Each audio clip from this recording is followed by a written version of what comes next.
Good morning everyone. कैसे हो आप लोग। आपको बता दूं, आप अगर per day 30 minute current affairs देखते हैं तो आपकी एक भी करंट अफेयर्स की क्वेश्चन किसी भी कम्पिटिटिव एग्जाम में मिस नहीं होगी। तो चलिए आज के सेशन का फर्स्ट नंबर क्वेश्चन स्टार्ट करते हैं। हजरत निजामुद्दीन से गोवा जाने वाली राजधानी एक्सप्रेस शनिवार 26 जून 2021 को करबुड्डे सुरंग के अंदर पटरी से उतर गई।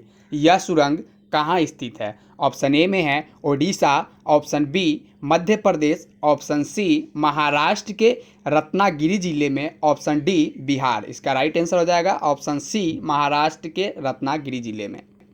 करबुड्डे सुरंग महाराष्ट्र के रत्नागिरी जिले में स्थित है। कोंकण रेलवे के प्रवक्ता के अनुसार ट्रेन गोवा के मंडगावा जा रही थी, तब भी मुंबई से करीब 325 किलोमीटर दूर करबुड्डे सुरंग के अंदर पटरी से उतर गई। यह दुर्घटना रेलवे ट्रैक पर बोल्डर के गिरने से हो गई। बोल्डर का मतलब होता है एक बड़ा सा पत्थर या बड़ा सा चट्टान या बड़ा सा कंकर। करबुड्डे सुरंग की लंबाई 6.5 किलोमीटर है। यह सुरंग कोंकण रेलवे मार्ग पर स्थित है। तो इस तरह से इसका आंसर हो जाएगा ऑप्शन सी महाराष्ट्र के रत्नागिरी जिले में। अब नेक्स्ट क्वेश्चन है, रक्षा अनुसंधान एवं विकास संगठन DRDO यानी defence research and development organisation ने देश में विकसित पिनाक रॉकेट के उन्नत संस्करण यानी विकसित रूप का सफलतापूर्वक परीक्षण किस स्थान से किया है? ऑप्शन ए में है बेंगलुरु कर्नाटक, बी में है चांदीपुर ओडिशा, सी में है थुम्बा केरल, डी में है श्रीहरिकोटा आंध्र प्रदेश। का राइट आंसर हो जाएगा option B Chandipur Odisha. DRDO यानी defence research and development organisation ने देश में विकसित पिनाक रॉकेट के उन्नत संस्करण का सफलतापूर्वक परीक्षण चांदीपुर ओडिशा के एकीकृत परीक्षण रेंज से किया। परीक्षण के दौरान 25 उन्नत पिनाक रॉकेटों को लॉन्च किया गया। इन्हें एक के बाद एक लगातार लक्ष्य की ओर प्रक्षेपित किया गया। ये उन्नत पिनाक रॉकेट 45 किलोमीटर दूर तक स्थित लक्ष्य को भेदने में सक्षम है। तो इस तरह से इसका आंसर हो जाएगा ऑप्शन बी चांदीपुर ओडिशा। अब हम बढ़ते हैं नेक्स्ट क्वेश्चन की ओर। विश्व प्रसिद्ध जोग जलप्रपात में पर्यटकों को बेहतर सुविधा प्रदान करने के लिए 185 करोड़ रुपए खर्च किए जाएंगे। यह जलप्रपात कहाँ स्थित है? ऑप्शन ए में है शिवमोगा कर्नाटक, बी में है जबलपुर मध्य प्रदेश, सी में है Surat Gujarat and option D में है Raipur Chhattisgarh.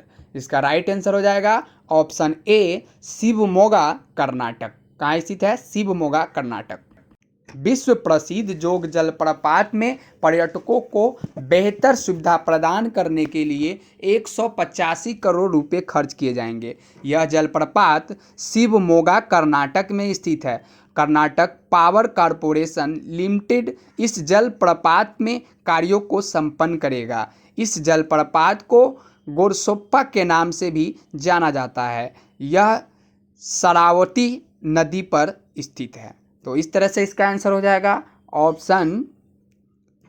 Option A Shivamogga Karnataka. Next question है, 2 टाइगर रिजर्व कॉर्बेट और राजाजी टाइगर रिजर्व को राज्य सरकार ने साल भर पर्यटन के लिए खुले रहने का निर्णय लिया है। दोनों रिजर्व किस राज्य में स्थित है? ऑप्शन ए में है Rajasthan, option B Madhya Pradesh, option सी उत्तर प्रदेश, ऑप्शन डी उत्तराखंड। इसका राइट आंसर हो जाएगा ऑप्शन डी उत्तराखंड। कहाँ स्थित है ये? उत्तराखंड में। कॉर्बेट और राजाजी टाइगर रिजर्व को राज्य सरकार ने साल भर पर्यटन के लिए खुले रहने का निर्णय लिया है। दोनों रिजर्व उत्तराखंड राज्य में स्थित है। बारिश के मौसम में टाइगर रिजर्व में पर्यटन गतिविधियां बंद रहती थी। टाइगर रिजर्व के जंगल मानसून के दौरान अत्यधिक हरियाली और बारिश के कारण भ्रमण के लिए उपयोगी नहीं होता था, यानी कि दौरा जो विजिट करने आते थे उनके लिए उपयोगी नहीं होता था। इसीलिए मानसून में इन्हें बंद रखा जाता था। तो इस तरह से इसका आंसर हो जाएगा ऑप्शन डी उत्तराखंड। अब नेक्स्ट क्वेश्चन की ओर बढ़ते हैं। नशीली दवाओं के दुरुपयोग और अवैध तस्करी के खिलाफ अंतर्राष्ट्रीय दिवस कब मनाया जाता है? ऑप्शन ए में है 26 जून, ऑप्शन बी 27 जून, ऑप्शन सी 28 जून, ऑप्शन डी 29 जून। इसका राइट आंसर हो जाएगा ऑप्शन ए 26 जून। कब मनाया जाता है? 26 जून को। नशीली दवाओं के दुरुपयोग और अवैध तस्करी के खिलाफ अंतर्राष्ट्रीय दिवस 26 जून को मनाया जाता है। इस दिवस के अवसर पर प्रधानमंत्री ने नशीले पदार्थों के खतरों के प्रति जागरूकता लाने वाले लोगों की सराहना की। तो इस तरह से इसका आंसर हो जाएगा ऑप्शन ए 26 जून। अब नेक्स्ट क्वेश्चन की ओर बढ़ते हैं। तो नेक्स्ट क्वेश्चन है, आयकर अपीलीय न्यायाधिकरण ITAT यानी income tax appellate tribunal, appellate का मतलब पुनर्विचार और ट्राइब्यूनल का मतलब है कोर्ट कचहरी न्यायालय, के ई फाइलिंग पोर्टल यानी ITAT ई द्वार को किस मंत्रालय ने लॉन्च किया है? वाणिज्य और उद्योग मंत्रालय, सामाजिक न्याय और अधिकारिता मंत्रालय, विधि एवं न्याय मंत्रालय, ऑप्शन डी गृह मंत्रालय। इसका राइट आंसर हो जाएगा ऑप्शन सी विधि एवं न्याय मंत्रालय। आयकर अपीलीय न्यायाधिकरण ITAT यानी इनकम टैक्स अपीलेट ट्राइब्यूनल के ई फाइलिंग पोर्टल यानी कि ITAT ई द्वार को विधि एवं न्याय मंत्रालय ने लॉन्च किया है। यह पोर्टल आयकर अपीलीय न्यायाधिकरण के दिन प्रतिदिन के कामकाज में पारदर्शिता लाएगा और जवाबदेही तय करेगा। इस डिजिटल पोर्टल के उपयोग से कागज का उपयोग कम होगा। यह पोर्टल विभिन्न पक्षों को अपनी अपीलों, विविध आवेदनों, दस्तावेजों, पेपर, बुक्स इत्यादि को इलेक्ट्रॉनिक रूप से पेश करने में सक्षम बनाएगा। तो इस तरह से इसका आंसर हो जाएगा ऑप्शन सी विधि एवं न्याय मंत्रालय। नेक्स्ट क्वेश्चन है, India smart city award contest 2020 के प्रोजेक्ट अवार्ड के तहत कल्चर थीम में मध्य प्रदेश के किस शहर को डिजिटल म्यूजियम परियोजना के लिए सम्मानित किया गया है? ऑप्शन ए में है Indore, option B Bhopal, option C Jabalpur, option D Gwalior. इसका राइट आंसर हो जाएगा ऑप्शन डी ग्वालियर। क्या हो जाएगा? Gwalior. India smart city award contest 2020 में प्रोजेक्ट अवार्ड के तहत कल्चर थीम में मध्य प्रदेश के ग्वालियर शहर को डिजिटल म्यूजियम परियोजना के लिए सम्मानित किया गया है। आपको बता दूं ये कॉन्टेस्ट 2020 की थी, इसलिए मैंने 20 कहा, ना कि 21।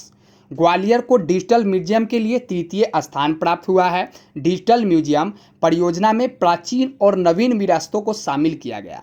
ग्वालियर स्मार्ट सिटी ने विरासतों के संरक्षण में प्रमुख योगदान दिया है। ग्वालियर के गौरवशाली इतिहास को डिजिटल संग्रहालय के माध्यम से अत्याधुनिक उपकरणों और तकनीक की सहायता से बताया जा रहा है। तो इस तरह से इसका आंसर हो जाएगा ऑप्शन डी ग्वालियर। अब हम बढ़ते हैं नेक्स्ट क्वेश्चन की ओर। India smart city award contest 2020, ये भी 2020 की ही कॉन्टेस्ट है, में किस राज्य को राज्यों की श्रेणी में प्रथम स्थान मिला है? ऑप्शन ए में है Uttar Pradesh, option B Madhya Pradesh, option C Tamil Nadu, option D Kerala. इसका राइट आंसर हो जाएगा ऑप्शन ए उत्तर प्रदेश। क्या हो जाएगा? ए उत्तर प्रदेश।